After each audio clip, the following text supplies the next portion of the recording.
Okay, guys, I'm kind of in the middle of waiting for some batteries to charge for the cordless drill. I'm working on the haul truck, getting those brackets off of the back of it, the back of the frame, the old leaf spring brackets on the back, taking them off.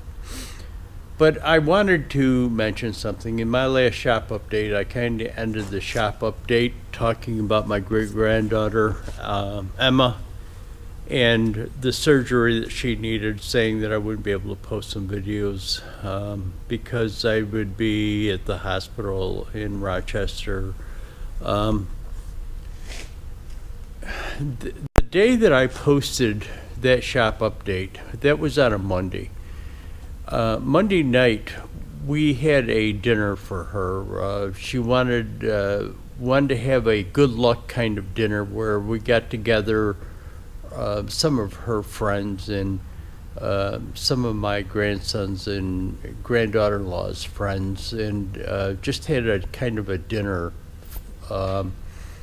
so that they could wish her luck and she could enjoy dinner together. But that was on Monday night. Tuesday morning, on the way to school, they got a telephone call from the doctor, and he said, in a kind of consultation with a bunch of other doctors, they reviewed her case because it was the surgery was supposed to take place the next day. Well, not the next day, but 2 days follow. The next day she would have gone to Ronald McDonald House and stayed there with the surgery the next morning. So they said that they reviewed the case, reviewed her x-rays and stuff like that.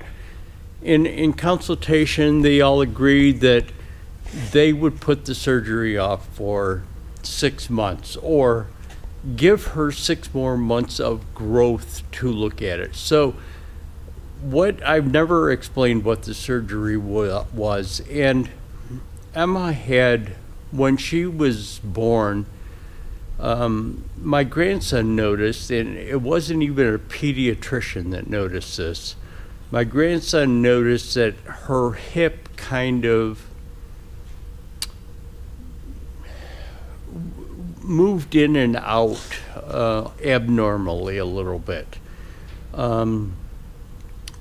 Not that she favored it or anything like that, but she still wasn't walking. They took her to a bunch of doctors, and they didn't like the doctors in Buffalo. They were just kind of, as some doctors are, let's prescribe medicine, let's get her into an operating right away. So they finally found a doctor in Rochester, and he diagnosed it as hip dysplasia.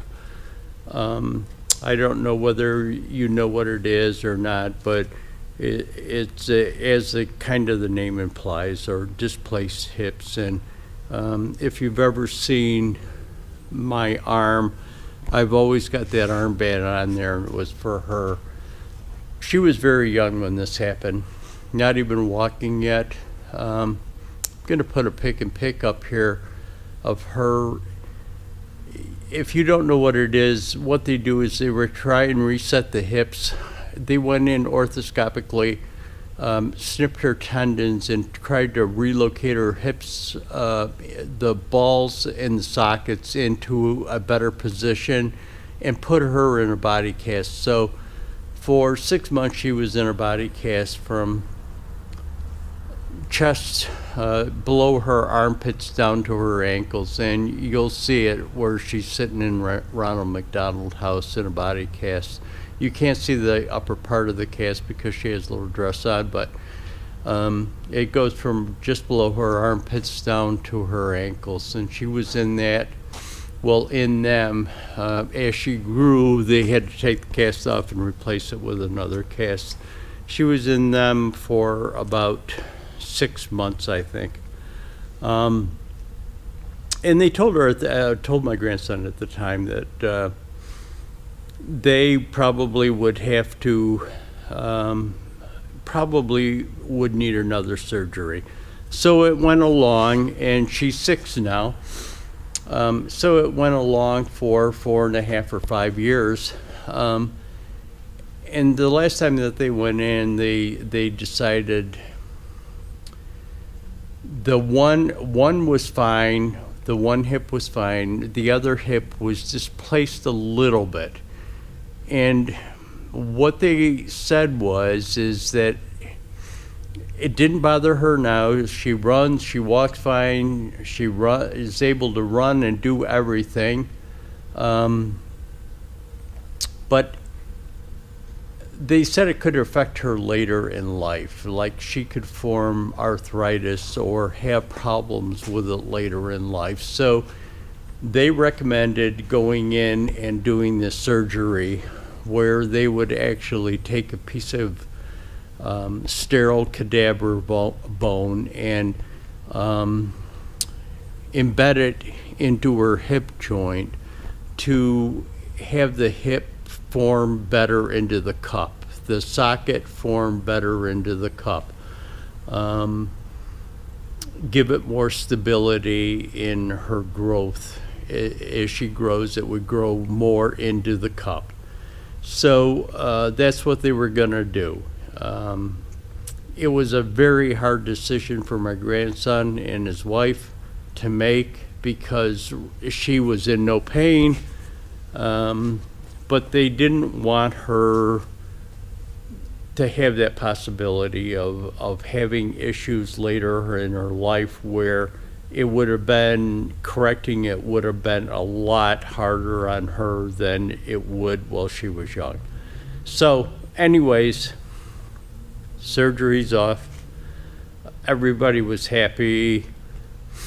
As I said, they were on their way to school. He was taking her to school in the morning when he got the call from the doctor, and I had left the shop and gone home to give my wife her medicine, and I got a call from him and saying, "Where are you? You're not at the shop." And I says, "I'm just at home giving her the medicine." And he says, "Can you meet me over here?" And I'm thinking, that's weird. But I drove back, and he was sitting in the car, and I didn't really see M in the back seat. So he kind of nods his head towards her, and he says, "The operation's off." And I'm thinking, what?